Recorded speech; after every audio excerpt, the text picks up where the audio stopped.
We're back with the main event of the European Championship 2015. You guys have just missed the top 64 because we showed you the Dragon Duel finals instead. I wasn't able to watch the match. What was that like? The Dragon Duel final was really exciting. Number 86 being a most valued player in the final game, and a lot of exciting stuff happened. I was really happy to cast that game. Okay, and there were times when the juniors were like, of course, slightly less experienced due to the age, but they were also playing much more hectic. You could really tell there's a difference between the juniors and the grown-ups. Was that the same this year?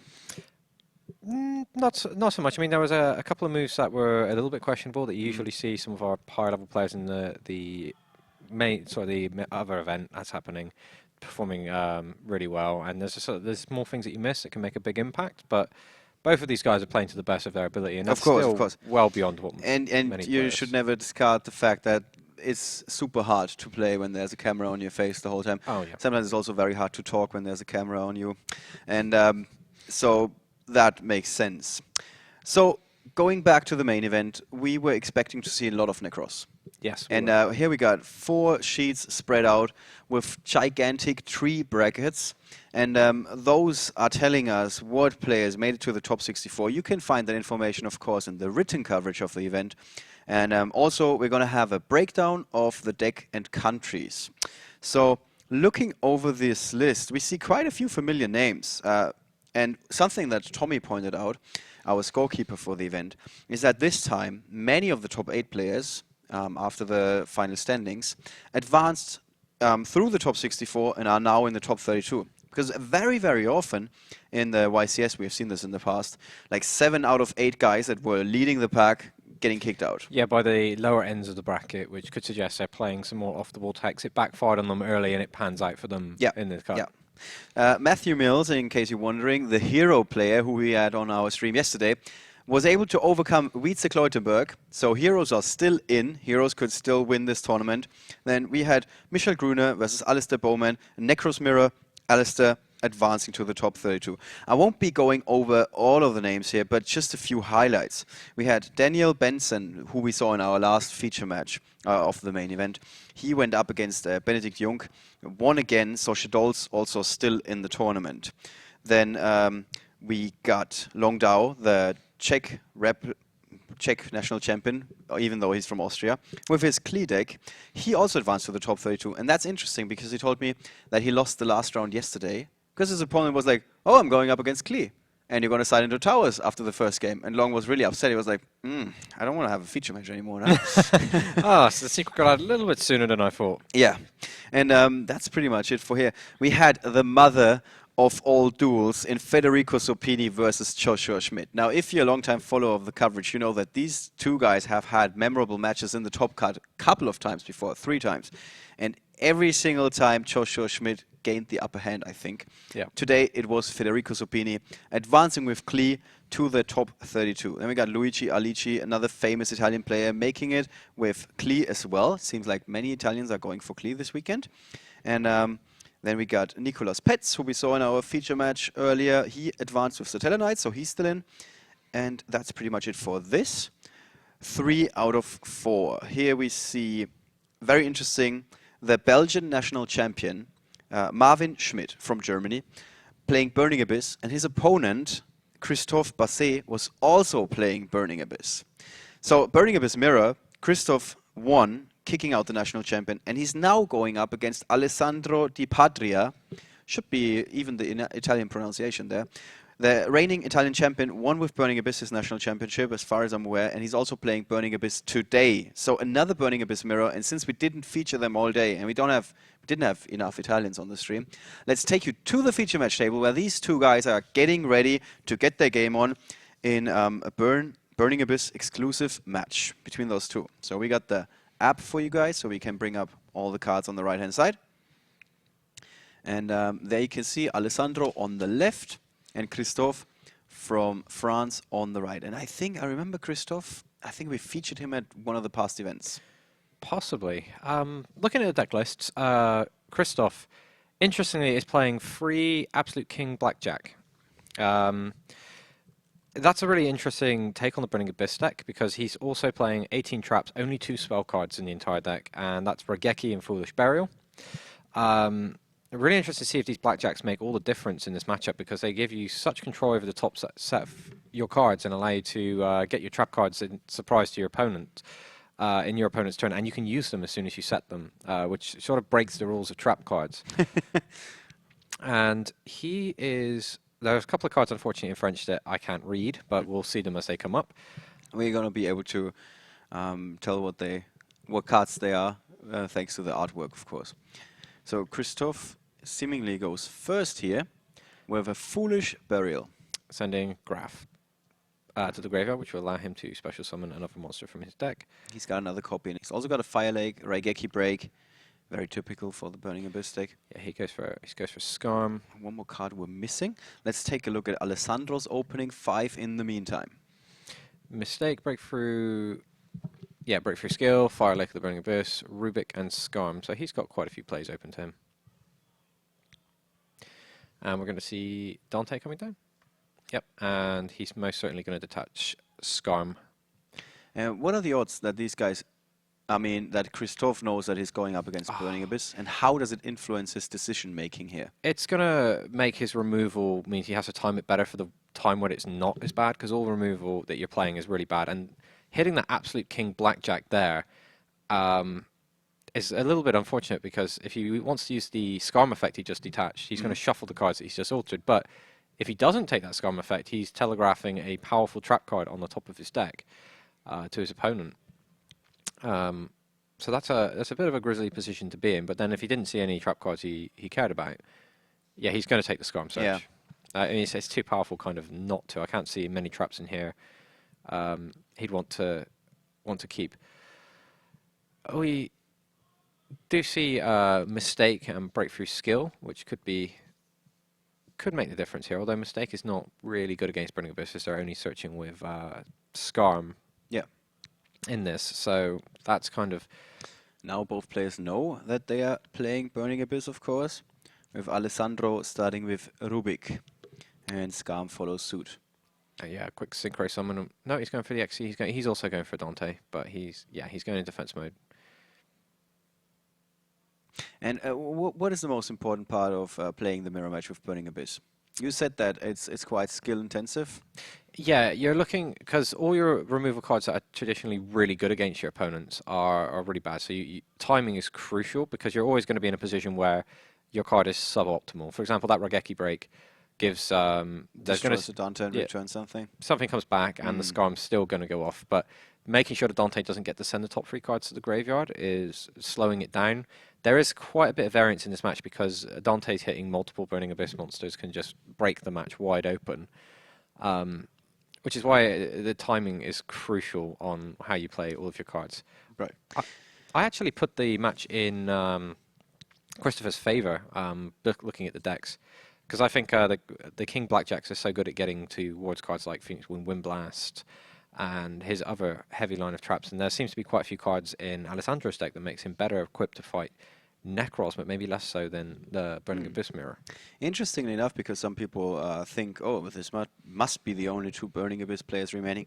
Not so much. We got another Burning Abyss, or we had another Burning Abyss mirror match in the top 64. And we had Fabio Minicozzi from Italy as well, also playing Burning Abyss. He, however, was eliminated. And I see yet another Burning Abyss mirror in the top 64. Oh, that was beautiful. I'm sorry. 2 or 3 more. So we got quite a few Burning Abyss players here. Yeah, we do. And that was really cool. He had the King Blackjack to set the Mind Crush on top of his deck, so he could use that immediately, taking out the Rubik before it could become a factor. That was really cool. And we're going to see a Burning Abyss monster that we don't normally see, actually. Which card is that? Drugik. Drugik, yes. I want to check what his name was, but when it's sent to the graveyard, you can put a Burning Abyss card on top of your deck, and then with Dante you can guarantee that you're going to hit the cards that you want to hit, or you can set up your draws to draw your powerful Fire Lake at the Burning Abyss. So you get options with this card. Right. So Christophe still holding on to Tour Guide. Yesterday we saw the Tour Guide from the Irish world when PJ showed us through Dublin. today. It's the Underworld again. And Alessandro is also holding on to one more card. That's a Graph. And his face down card is a Fire Lake, so he can't actually go straight after the Spell and Trap Zone with that Fire Lake, and that's very, very backbreaking for Alessandro. Right, both players have a Fire Lake, just to confirm. And yeah, you were talking about Christophe having a Fire Lake, of course. Yeah, his Fire Lake is live because he now has two cards straight in play, and he has plenty of Burning Abyss monsters that he can fling around to make it work. And now that he doesn't have to... Oh, look at that. He sends 3 Burning Abyss monsters from the top of his deck to the graveyard with Dante. And now he has like a bunch of options to consider. Yeah, he's going to use the Barber effect to shoot for 900. Yeah. And you were saying that Christophe is the favorite going into this? Yeah, I think Christophe's deck is better positioned in this match to win a Burning Abyss mirror on game 1 because he's got the King Blackjacks that let him access more cards and control a bit of the variance of his deck because it rearranges the top 3. Not to say that Alessandro couldn't just go free Dante swing and win that way just from the way the deck works, but he's of course an option, yeah. But Alessandro's like playing 2 Dark Hole and 1 Regeki, and again, it's just more suboptimal cards in this match. Yeah. So there's a Regeki break, and I think that the target is going to get removed for the Fire Lake. Yeah, that's what Christophe is thinking about. Yeah, and those 3 cards will probably be the 3 face down cards will be disappearing. Yeah. Oh, so both Dante's biting the dust, and together with them, we're going to see Alessandro's back row taken out, and that hurts. Devastating play from Christophe Basset. So Alessandro the Patria is now left with nothing because he had to discard the Graph in his hand for the time being, I think. He'll get to activate the effect, but he's just like, Burning it. That's the worst thing that can happen to Burning Abyss is he's not got all those powerful trap cards to back him up. I mean, Mistake wasn't going to do much in there, but losing all your spells and traps there is horrible. Is he going to come back from that? Like, is there a chance? I mean, yes, because again, he's got quite a few monsters in his graveyard already. He's got Seer, so he can start cycling. He can try and buy himself some time this way. Oh, but we're going to see Traveler of the Burning Abyss flipped up, which is going to now return all Burning Abyss monsters that were sent to the graveyard this turn. Oh no, he's putting it on top because it's yeah, the other effect, yeah, Dralik. So Christophe, with these 3 cards in hand, at the moment, he's only got Barbar on the field, whereas Alessandro is left with just a Seer, lonely Seer for the time being, and that is pretty much it. Yeah, I don't know if he'll attack into... He's taking a look at his opponent's graveyard to see, do I attack into the Seer? Yeah, he goes for it. And you agree with that? Yeah, I mean, if he chooses not to, his opponent has the potential to draw another Seer and then lose one of the once per turn effects. But by not doing it, he gives his opponent the option of running his own guy in and choosing the monster in the turn where he can use it in main phase 2, and he'll have the extra information of the card in hand to decide what monster he wants to get. So he's forcing his opponent to make a decision before he has additional information, and he's not going to be terribly affected by the choices that Alessandro had at the time. Okay, so Christophe set himself up for another Fire Lake play next turn, possibly, whereas Alessandro drew into a Farfa that, of course, didn't stay in his hand for very long. Now he's getting Dante out, and I don't think his hits were as good. He got Cerebus, which could come into play a little bit later. It's a card that you can forget about, because you can, when you take damage, you can banish it from the graveyard to destroy a card on the field. So you can use it to sort of stop your opponent. When your opponent puts lethal on the table, you can just take away one of the attackers. Right. You can also take out problematic spell and trap cards.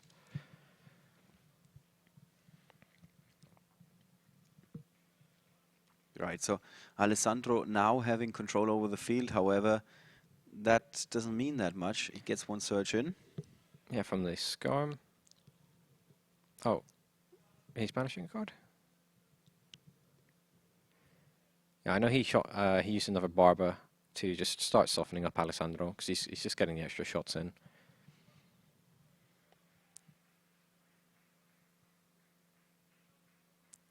It was an absolute King Blackjack. He banishes and he gets the Traveler from the top of his deck, which goes very well with the Dry Leg, because he can then get the trap card, the Burning Abyss trap cards onto the field that he can use immediately. That's very nice synergy going on there, and it's one of the reasons I really like Absolute King Blackjack. Any card that lets you essentially cheat your trap cards, make them skip the waiting part of the trap card is incredible. It's why Temple of the Kings and Soin Errata and why Machiura the Destructor is just forbidden. Yeah, it's just, yeah. Okay, so Christophe still has a couple of options in his hand here. Yeah, he's got the Tour Guide, which is absolutely massive here because it means he can get any Burning Abyss monster he wants to face off against his opponent's card. Underneath that Dante, he has a Farfa, I believe, so that will banish a monster temporarily. It's not one of the strongest Burning Abyss effects when it's not removing a Djinn or some other powerful monster when you want to swing through. Mm-hmm. Yep, so we're going to see Seer. Is that? Yeah, Tour Guide just brought out Seer, yes. There we go. Now, there was quite a lot of Burning Abyss monsters banished from the graveyard by Barba, but I imagine Christopher would have just chosen very carefully to give himself the maximum amount of use of his Seers. So yeah. I can't imagine him not having the right monsters. Yeah, not at this stage, especially after he just fought through a Burning Abyss mirror match against Marvin Schmidt. So I would be surprised if he would know the inner workings of this particular matchup. Yeah, it's one of the weird things with these tournaments is players that are really strong and usually perform well, but when you get to the higher levels of the tables, you find the players that are just in the zone and they just seem one step ahead, even over the really strong players. If they're relatively unknown, they've just got it. Yeah, and you see them making all the right plays, and if they keep their cool, it's really impressive to watch. When you go, it's just the very small things that put them over everybody else that was in the tournament at the time. Yeah.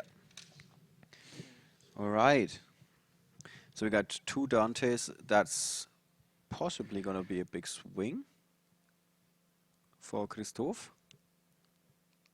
He can't swing into the defense mode, Dante, because they've all got 2500. Yeah, 2500, yeah. Yeah, you can watch Burning Abyss Mirror in 3D. There's 3 of them.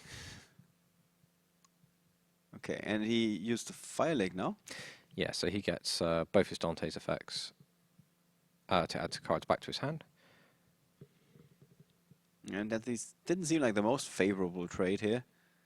No, it clears the Dante and prevents his opponent from being able... And he's, of course, got the Traveller, so he can get all of his Burning Abyss monsters that were sent to the graveyard back into play. So now it's basically a Soul Charge without the life points, and it puts him massively ahead. Yeah. That's so good. Take that Soul Charge. This is how you do it. And Christophe still having 4 more cards in his hand, whereas Alessandro is left with a Tour Guide and a Rubik.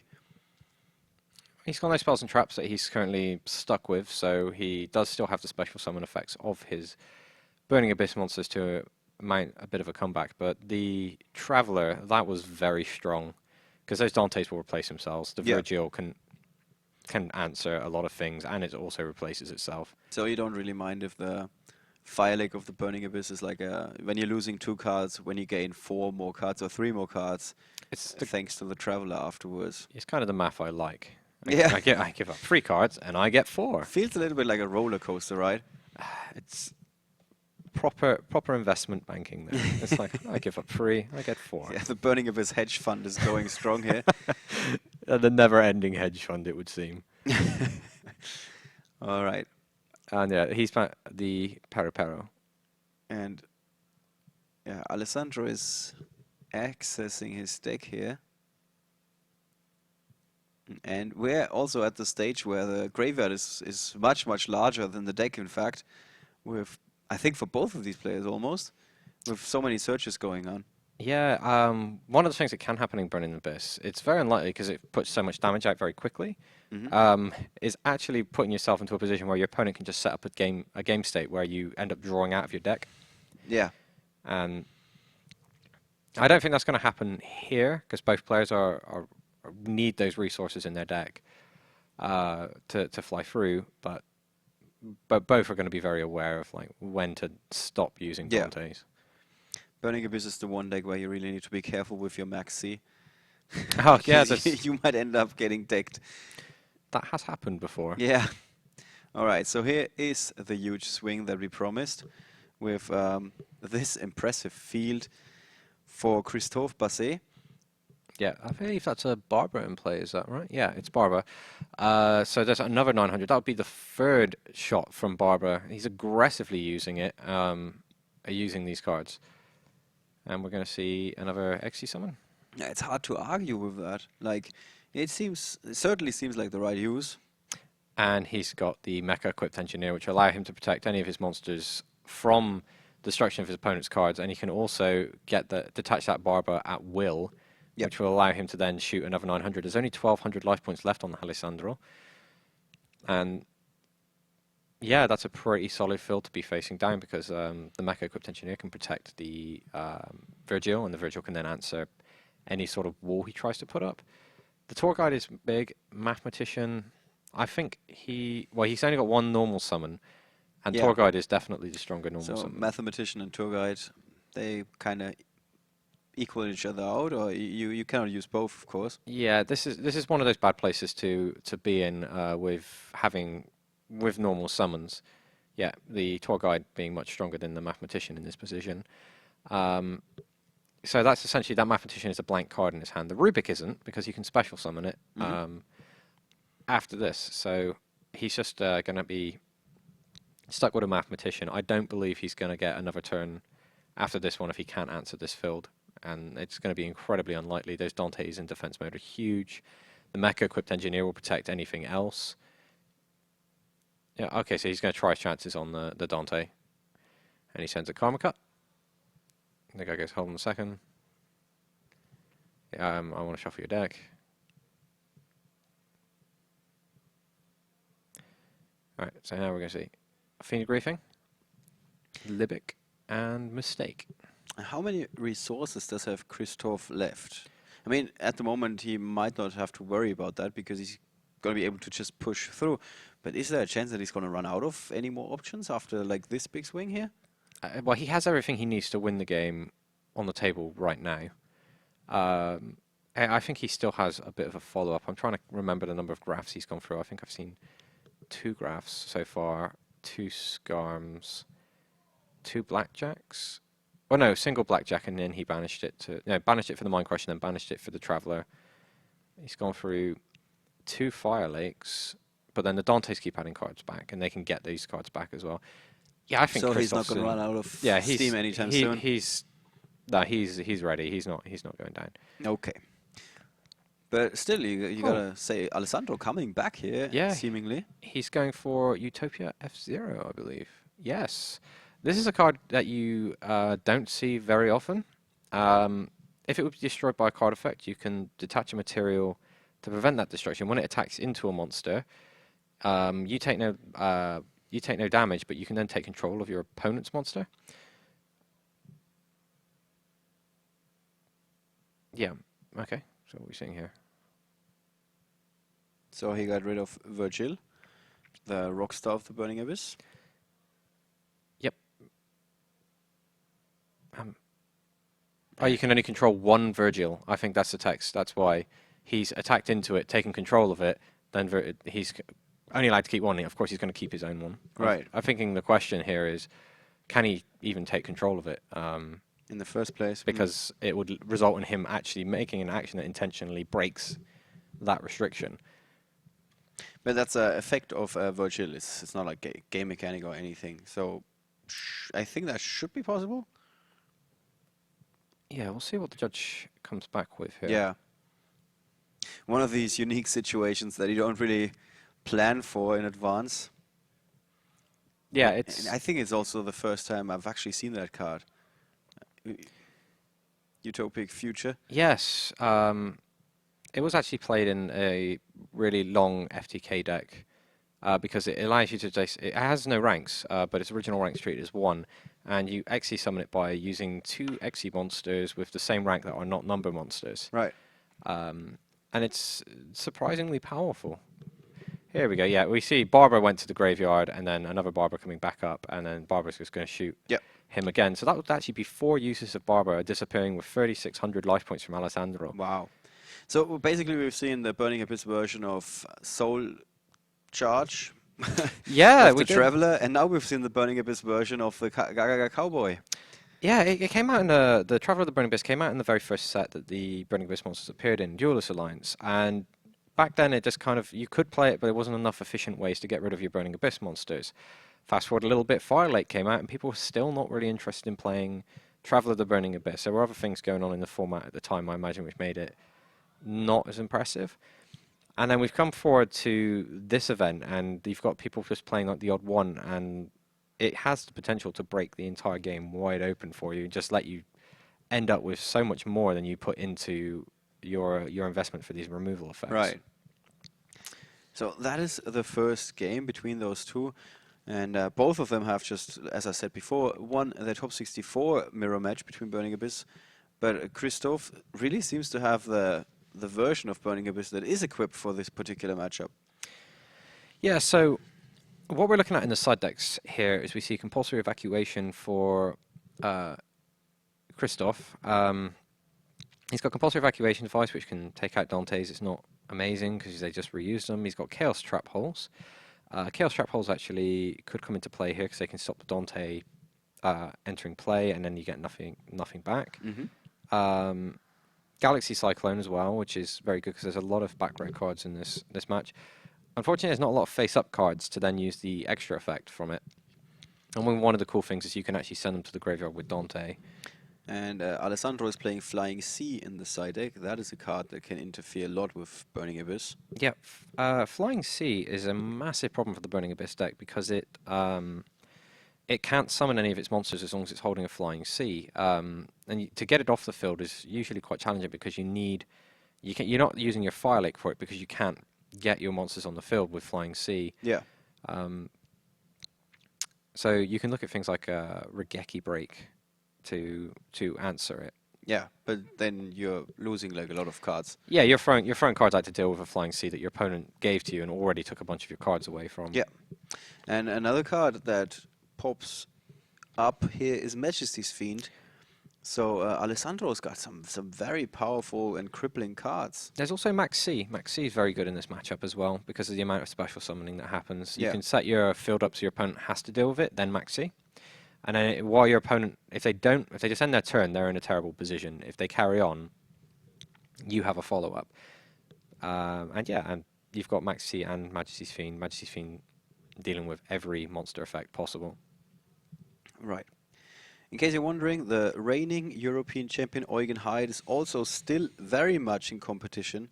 He's currently going up against Christian Rocher, who kicked out Valence Letertre, the winner of YCS Prague. So that would have been another possible feature match.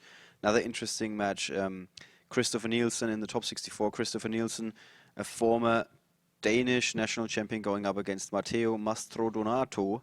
And those two also had a Burning Abyss mirror match. But speaking of Burning Abyss mirrors, there we go again. Second game for the top 32 between Alessandro Di Patria and Christophe Basset. And Christophe is kicking things off with a Dante. Yeah, Dante, and he gets the party started with Graph. Right there.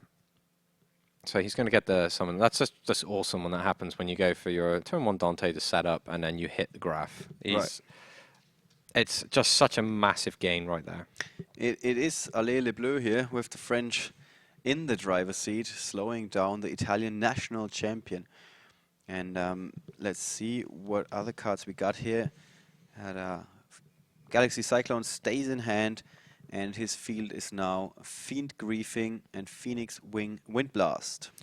Okay, Phoenix Wing Windblast. He keeps the Cyclone in his hand, so he has the discard folder if he needs to. Fiend Griefing is an incredibly disruptive card, and it's very good in this matchup, actually. Mm-hmm. It lets you shuffle a card from your opponent's graveyard back in the deck, then send a Fiend monster from your deck directly to the graveyard. So Burning Abyss monsters will all trigger from this. And there's also Absolute King Blackjack, which you can send to the graveyard. Right. And then rearrange your top 3 and then get a trap card. Is he main decking that card, or did you just introduce it? No, he's main decking it, yeah. The deck, yeah, it's being main decked. Sorry, that was Alessandro's deck list. Yes, I'm looking at the Christophe's deck, and I think it's written in French. But I think it's the Fée to Vent. Okay, I was looking at Pini de Demon. Okay, well, we're not 100% sure. Yeah, so we're going to see Seer attacked by Dante. inflicting a little bit of damage there, and Seer will then special summon from the graveyard. Both of these players are having explosive hands, and Alessandro just sent a Dark Hole to his graveyard. And are you surprised that he didn't side out of Dark Hole? Well, he might actually be anticipating his opponent's flying seeing him back, and then he's keeping Dark Hole as an additional answer to that. So it's basically one of these matches where Dark Hole is actually better than the Raigeki. It's better to come in from the side. I think if you're really know how badly Flying Sea causes you problems, you've got the Dark Hole can out that for you. Because killing your opponent's monsters at this point puts you. It's always kind of a little bit subpar. I mean, it does clear the field out, and you can push a massive attack through. Right. But being able to take out the Flying Sea if it matters is huge in this matchup. But so far we haven't really seen. Well, we have seen one card that was introduced from the side deck, and that is the Galaxy Cyclone, waiting in Christophe's hand, and that's pretty much it. Everything else is main deck cards for both of these guys here. Yep, I think that was actually a Scarm. That was. Yeah, it was a Scarm. I think it was a Scarm, not a Seer that I saw last time. Okay, so yeah, we're going to see Phoenix Wind Blast from Blackjack straight from the top. The Phoenix Wind Blast is actually a good answer. Can answer Dante without triggering it. The monsters underneath it, of course, will still trigger, but being able to shove Dante away can be pretty helpful. Good. So Christophe left with a Tour Guide, Galaxy Cyclone, another Fiend Griefing. That's really good. Yeah, here we are, Galaxy Cyclone. One of the many versions of MST, so to speak. It is not a quick play spell card, but very often it's actually still better than MST, isn't it? Yeah, it entirely depends on your matchup, but this is Galaxy Cyclone is a very easy 2-for-1 in most circumstances. The thing is the format's not very forgiving for it right now because you've got decks like Necros which don't play any Bat Race, so you can't get it in the graveyard. Burning Abyss can get around that. The Karma Cut there, though, taking out Dante, which banishes it, so it's not going to be reused this game, being pretty awesome there for him, for Alessandro. So we're left with a Mathematician and Pero Cerberus in Alessandro's hand. Drawing that Pero Cerberus is not ideal if you don't have a discard trap, because putting it onto the field is going to cause your Burning Abyss monsters to get destroyed. And I mean, in absolute worst case, you'd maybe defend with it, but you really want your discard traps to go with that. And Christophe seems to be in a pretty strong position because all the cards in his hand are actually really good right now, live cards. Yeah. Oh, it's Fiend Griefing. Yeah, he's got Fiend Griefing and Graph, and he's got on the field 2 Phoenix Wind Blasts. Yep. And a Tour Guide on the field. But scratch that. Let's make it a Dante instead. Yep. And then Dante has got a Graph underneath him. So we're going to see the top 3 cards being sent to the graveyard. Scarm, Seer, and Foolish Burial. So that's Scarm Search coming up in the end phase, and Seer immediately being able to use now alongside the Graph, which will allow another Xe summon.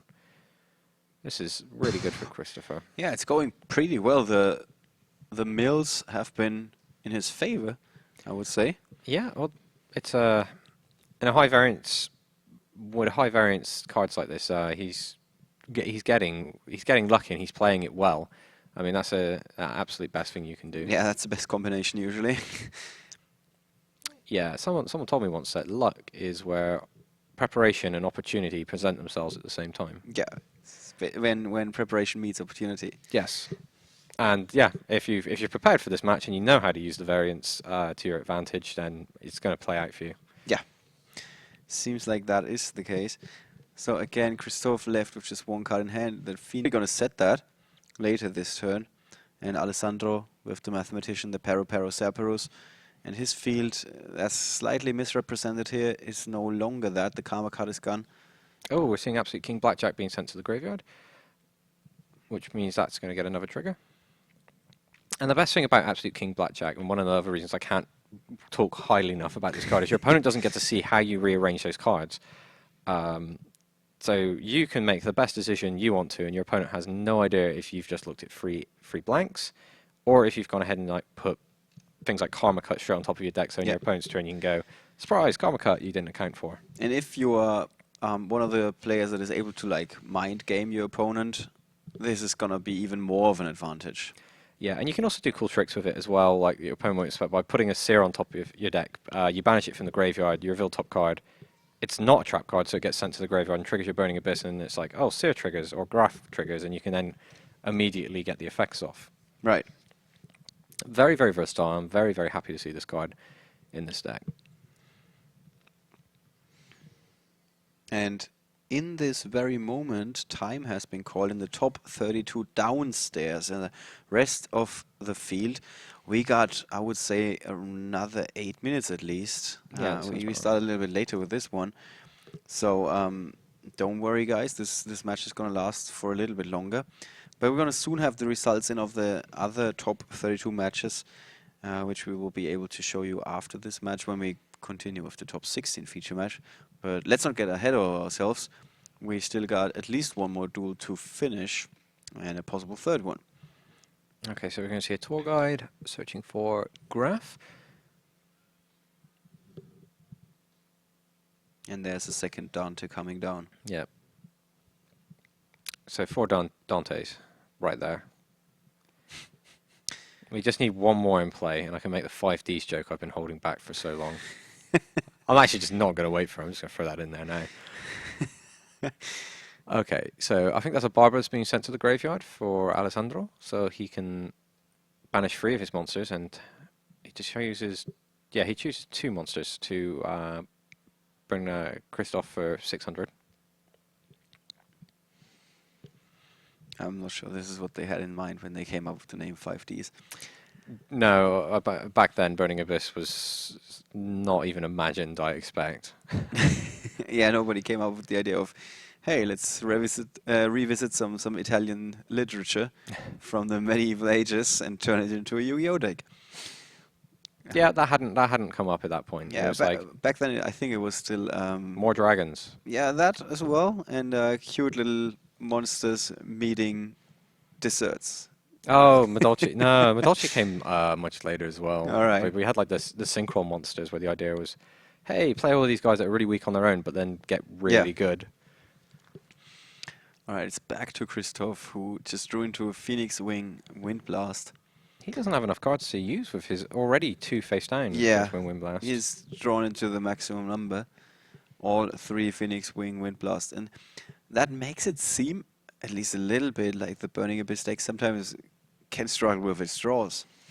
Yeah, the more discard traps you put into your deck, you do run the risk of running out of cards that you want to discard, because you want to deploy your Burning Abyss monsters for these rank 3 summons as quickly as possible. And if you hold them back to interrupt your opponent's plays, you're not actually pressuring your opponent; you're just answering their cards. Yeah.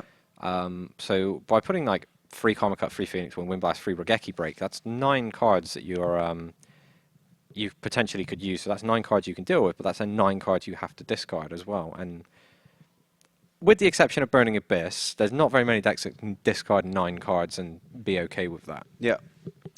All right, so here we see a Phoenix Wing Wind Blast finally being activated with a Seer being sent to the graveyard. So Christophe tries to improve his position a little bit, getting rid of 1 Dante that Alessandro was controlling. Yeah, Max C was Max C came down, yeah. chain. So where is he going to go from here now? He could attack into the Seer. I mean, he can't deal with either of those other 2 defense position monsters without flipping up another Phoenix Wing Wind Blast and discarding Phoenix Wing Wind Blast. But that's probably less ideal. That's less ideal, because then if he attacks over the Seer brings back a monster. He's put 2 Dantes back in the extra deck that can be used. I imagine he doesn't really want to just end his turn here either, because that seems a little suboptimal as well. He considers, yeah, he's going to go for Phoenix Wing Wind Blast. He's going to discard Phoenix Wing Wind Blast. With the obvious target being Dante, as you pointed out. He's going to go in with all 3 Dantes here. So we're seeing Regeki, Vanity Emptiness, and Libic being sent to the graveyard, and none of those are going to do anything. Tour Guide being detached from Dante number 2.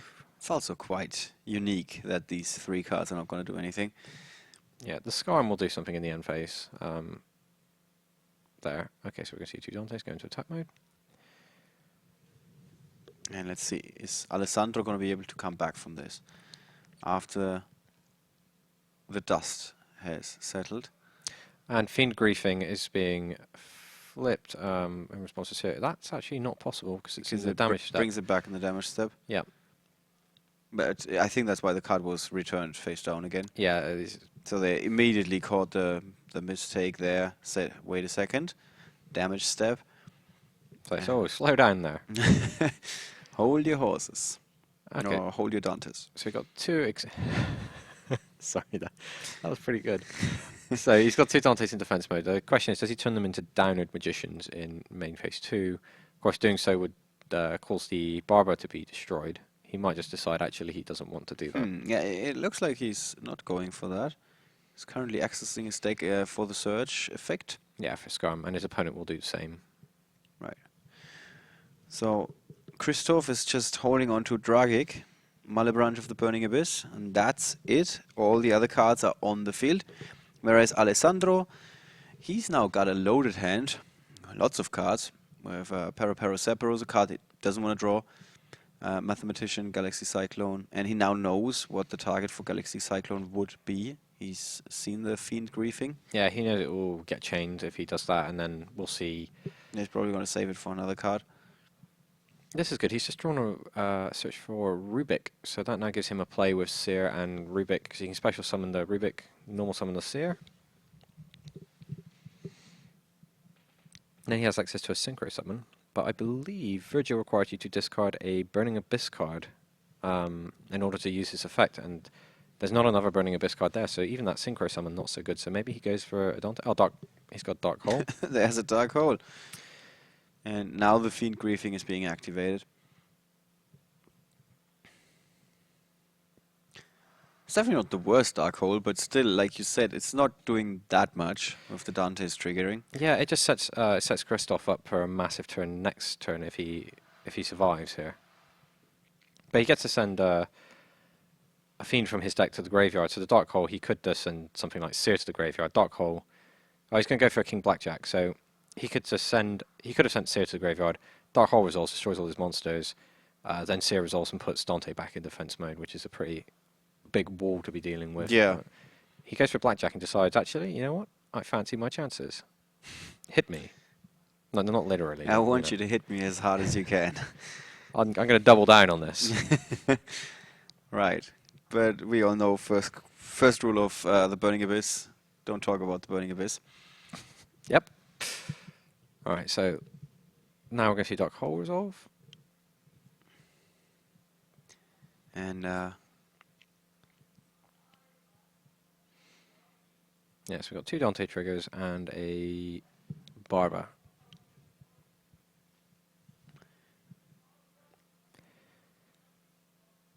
Something we're seeing in this match is aggressive use of that Barber. yeah, Almost every turn it's... this burning really does something in this match. Sometimes people are like, it's 900, and you need to have the grave set up for that. It doesn't do that much. But here it's proving key, really. Yeah, I mean, from what I've seen from the successful matches for Burning Abyss is using it over and over just whittles your opponent down, because you can very quickly push a huge amount of damage into your opponent, and the lower they are, the more options you have to just get that play off. So I really rate the aggressive use of Barber. And we do see Mathematician sending Libic to the graveyard, allowing Alessandro to special summon a Fiend from his hand with its effects negated, so it doesn't get destroyed. Right. To get Dante. And then... Vanity's Emptiness, Mathematician going to the graveyard. Third card. I think there was a graph. Yeah, he sent Seer to the graveyard, so he special summoned Graph. Oh, this is like, for example, exactly what I was talking about. You go for Dante here.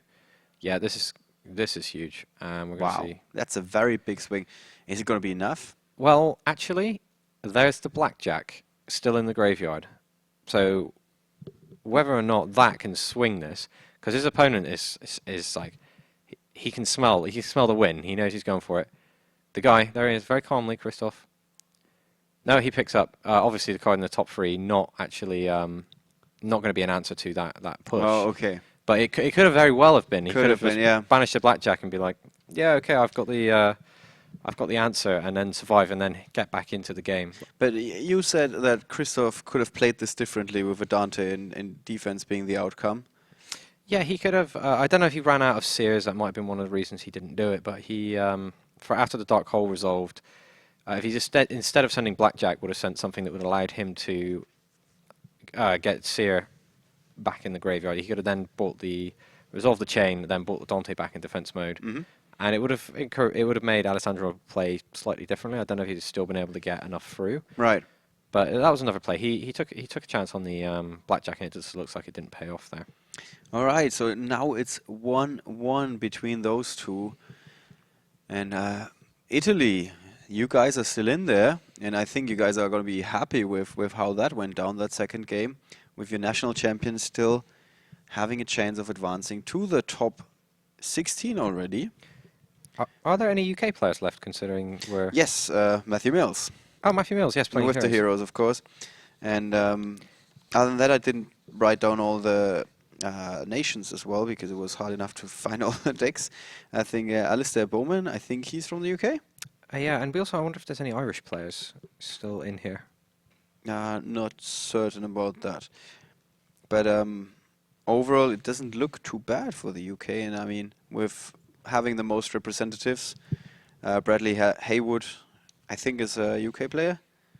So he's also in the top 32, or at least he was prior. The only reason I asked is the last time the UK had a World Championship competitor was 2011. Yeah, now you sound a little bit like Jake Quincy, really, who was constantly telling me, "We need a UK champion. We need a UK champion." I'm completely unbiased, but the performance for our player that went to the World Championship from the UK performed quite poorly last time. But it was still the World Championships. It's the highest level of competition. I mean, Eugen Hyde, who was on a roll last year, the worst tournament he played, I guess, was the World Championship. He chose to play Mermels, and I think that decision obviously haunts him after the Forbidden Limited list. But we can't all be a master. Let's be honest.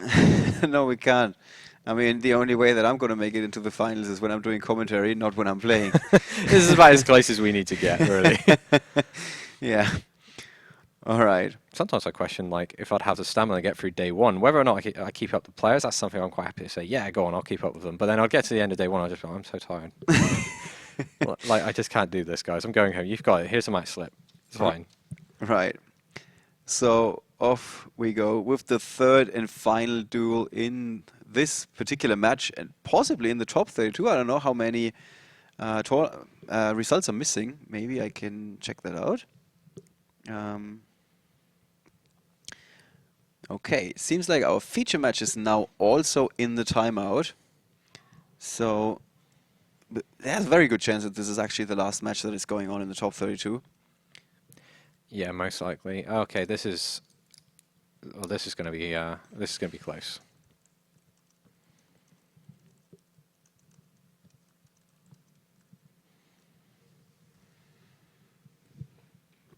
There we go. Okay, so Maxi being chained to Rubik at the very start of the game. Yeah, hands are still loading in, but as you can see, something's already happening here. With Alessandro having a tour guide, Mystical Space Typhoon, Maxi just immediately going to the graveyard here. 2 more cards missing for Alessandro. And Christophe has got a Mind Crush and a Breakthrough skill. And a Raigeki break, apart from this opening. Okay, so we're going to see a top 3 card sent to the graveyard. And this is Alessandro's hand. He's got 2 cards Alessandro's hand. His hand's about to get much bigger. Yeah, Maxi is working overtime here. Alessandro di Patria. And with the match now being in the timeout procedure, every card is so much more valuable than usually. Because what he needs to find is a way to burn his opponent, for example, or well, go for one big attack. Yeah, you're not playing the war of attrition here. You need to field every card you have as quickly as possible, because you can't take them with you after you've lost. Right. After the end of match, it doesn't matter whether or not you'd have won 5 or 6 turns later, as much as an argument that some of the things you hear from players going, "Oh man, if we'd played the game out." Yeah. It's you need to find a way to get those cards into play as quickly and as possible, and Burning Abyss is very good at that. Alright, fortunately we found the smallest die in the whole room to signal that it's now timeout. This is the first of the additional turns. What happened to that big foam dice you had, the big yellow one? Yeah, I think it got lost on the border between the UK and France when the French workers didn't want the truck to go on the ferry, and us not having any carnival games for this weekend. They did get here. They did get here, and we have them set up outside now. Yeah, so maybe it's still hiding in some box. Could be, could be. Yeah, it's gonna make a comeback. Cube Rebo is gonna come back. Sorry, I'm struggling to actually see the dice on the screen. Use sight beyond sight. But It's on a 1 at the moment. yeah. The first additional turn. Alright, so a Foolish Burial kicking things off for Alessandro. Oh, Mind Crush. So Rubik being activated, then Mind Crush being flipped in response. And MST also chained to Mind Crush to make sure that he can take out that Raigeki break, which wasn't chained. Otherwise, we could have had a very long chain here. Yeah, I don't know. The Raigeki break didn't really have any good targets, so I mean, he could destroy Seer, and Yeah, no, just no. usually you don't want to give up cards to trigger your opponent's Burning Abyss monsters normally.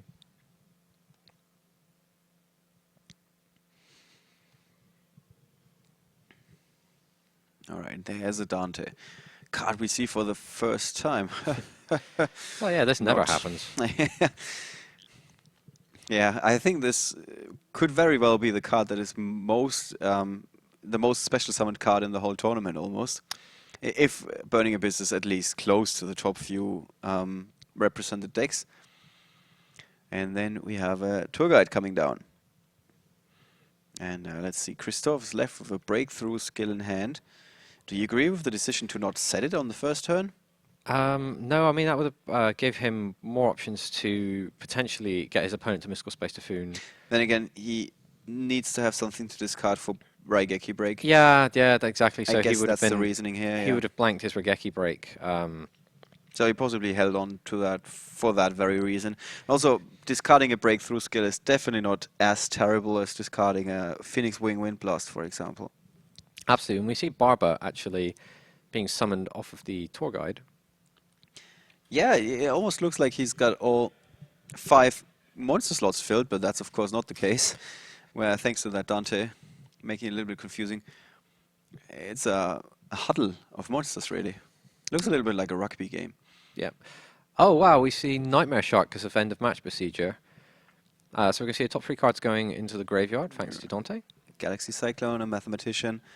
The Libic can special summon another Burning Abyss monster from his hand. Or has he already used that this turn? And Nightmare Shark is going to be Attacking directly. attacking directly. There was a match that we had on the stream where a player, I don't quite remember who it was, it seemed like there was no chance he would ever get over Apo Clifford Towers. What he did instead was constantly special summoning monsters back to the field and attacking with the Nightmare Shark to get a head start, basically, or get ahead in life points, and this way he wanted to win. All right. Yeah, the face is the place. It doesn't matter if you've got guys. He's just going straight at his face. Yeah, so we're back to the Fight Club references here. Yeah. I want you to hit me as hard as you can. There we go. And it's 5,100 for Christophe Basset.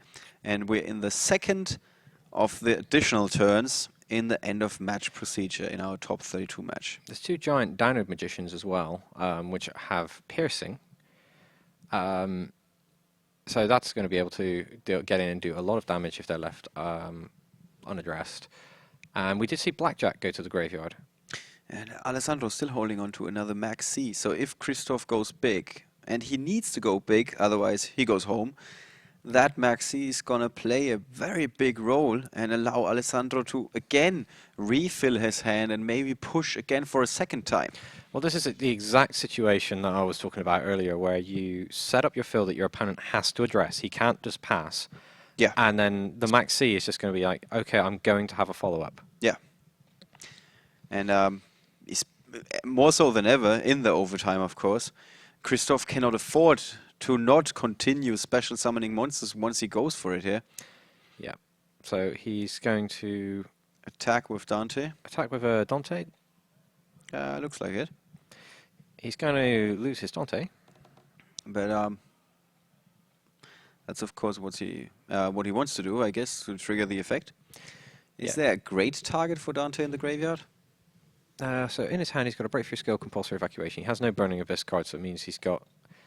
Oh no, he trades him off. Sorry, I don't do math. You apparently overestimated the Downward Magician a little bit. Yeah, it gains 200 for each material, so I thought, and it starts at 21. Yeah. So I thought it had higher attack. Let's than Dante. bring it up again. Yeah, it starts at 2-1. So fair trade, a good trade for Christophe, really. Here is a Max C. Yeah. Was that the special summon didn't happen in the damage stuff, so everything is fair. Yeah, his main phase 2, he goes... everything is fine this time. I'm going to special summon Graph, and then he discards a Max C, which is going to bring... And now Christophe is left with 2 Burning Abyss monsters. Normally he would have wanted to go for Dante here, doesn't he? Oh, okay. So much for that. Karma Cut. He's not even giving him the option. Right. And he's going to get his own Graph effect. And because he's got Downward Magician causes the Burning Abyss monster to get destroyed immediately, so he can make sure he gets his Skarm effect before his turn rolls around. I think Alessandro is going to walk away with this one. It looks like he got like all the aces up his sleeve here. And with a Dark Hole in hand, he can definitely push again, unless there's something in the... There's a compulsory that you mentioned for Christophe in the back row that could stop one attacker, but not a possible second one. Yeah, he does have Breakthrough Skills, so he can minimize the impact of... Downward Magician? Yeah, he can stop it piercing, but he's more likely to compulse it. So he's going to just summon the Farfa to let it get destroyed, to temporarily banish his opponent's monster so he can attack directly. Compulsory going to be flipped up, but there's a Seer under there, so Seer is going to activate and he's going to get the attacker through. Yeah, and Alessandro, you could tell by his body language, he really didn't mind losing the Downward Magician in this situation. He's still going to get an attack in, and he's still going to pull even further ahead. I think it's a third of the additional turns. Is that the last one? There's it's a third at the moment, a third additional turn. Okay, yep. So after time was called. 1,000 attack points in. So widening the gap, that gap to Christophe, or if you are a fan of the French, must be looking like the Grand Canyon to you at the moment. Can he deal 3,900 in one turn? Well, he's using Blackjack, so he's going to... Oh yeah, Farfa brings the monster back, and Blackjack is going to set Fire Lake. I think it's a big ass to attack through a Graph and get that much damage through, considering he has only a... What does he have? He has a Seer in play and no cards in hand, Christophe. Nope, he's picking up because they're just explaining. Yeah. End of turn. He's not going to be able to deal enough. And that is it. What a comeback for Alessandro di Patria, the Italian national champion, pulling through after a rough start in the first game. And taking the second game in commanding fashion, and the third game he gains the upper hand, mostly thanks to Max C, right? Yeah, he had the first Max C to stop Christophe getting set up, and the second Max C to secure his victory when he was already ahead. Right. I really thought the Blackjacks was going to come through for him, but it didn't work out that way. So very well played by Alessandro. Yeah, definitely. Both of these players really well done. Advancing to the top 32 of the World Championship qualifier, the European Championship is a gigantic, daunting task. And many other players, in fact, 750 roughly, failed to accomplish that. 787 started yesterday. And after 8 rounds, 128 were left. And now we're down to just 16 after that round. It's 2 matches. The next, you've got next round, which is a big deal to get through into the top 8, and then that's the match that matters. Yeah, that's the match that, so to speak, matters the most. There are a couple of people who, once they lock up in the top 4, they are like, okay, I can lose now, I don't mind. Yeah, they just relax because it's like, I'm going to the World Championships. Yeah. So regardless of the outcome, of course I want the title, but yeah, I'm still happy. It's a nice title to put on your shelf and everything, but mostly everybody wants to go to the World Championship. That is the main prize, so to speak. I want to go, and I don't even get to play. Yeah, in Kyoto, that's an exciting city. All right, so Burning Abyss in the top 8. Other decks that we are guaranteed to see in the top 8. Necross, of course. We got a couple of Necross Mirrors or had a couple of Necros mirrors in the top 32 just now. And there is a chance that Ritual Beast is going to make it to the top 16 as well. We got one more Ritual Beast player. If he won his round, his name is Tobias Altin. He just went up against David Vella, a Necros player. If he just won that round, he will now have to overcome Alessandro. So for that reason, we're not going to feature that match because we try to avoid featuring one player 2 times in a row, unless he just won the semifinals and he's advancing to the finals. Yeah, that's one exception. Yeah, it's pretty hard to avoid in that case. And well, other players that we see, we definitely have a Klee deck in the top 16 because Federico Sopini, who bested Joshua Schmidt, now has to overcome Luigi Alici, and both of these guys are playing Clifford. So many Italians, also Marcello Barberi, were going for Clifford. Yeah, it definitely seems that way. Which, yeah, it's one of the main decks, and I guess maybe they were thinking, okay, everybody's on the Necros bandwagon. We're gonna try Clifford. Yeah. But my favorite Clifford deck that I've seen this weekend is definitely the Turbo Towers deck that Long Dao is playing, and Long Dao also still in competition, at least prior to this round, going up against Burning Abyss, Shahak Deutsch. Don't know if he's a German player, but certainly sounds that way. And so lots and lots of exciting things to come. Prior to the next round, I can guarantee you guys that we're going to have a breakdown of the one. We're going to have a breakdown, sounds amazing. And we're not going to have a mental breakdown, don't worry. No, no, that would be. Yeah, we're going to have a deck breakdown. So we're going to have a metagame breakdown. Can tell you which decks made it into day 2, possibly a top 64 breakdown as well. So you guys can see what decks were making the most of an impact, really. Yeah. Necros, of course, that's a given. But the other decks, like Burning Abyss, still very much represented in the top 32. With that, we're going to take a short break. Yep. And as you heard, the rest of the round was already finished before our match, so there's a very good chance that we're going to be back in just 5 to 10 minutes with the top 16 feature match. And with that, we're signing off. I'm Oliver German, that's Matt Bell.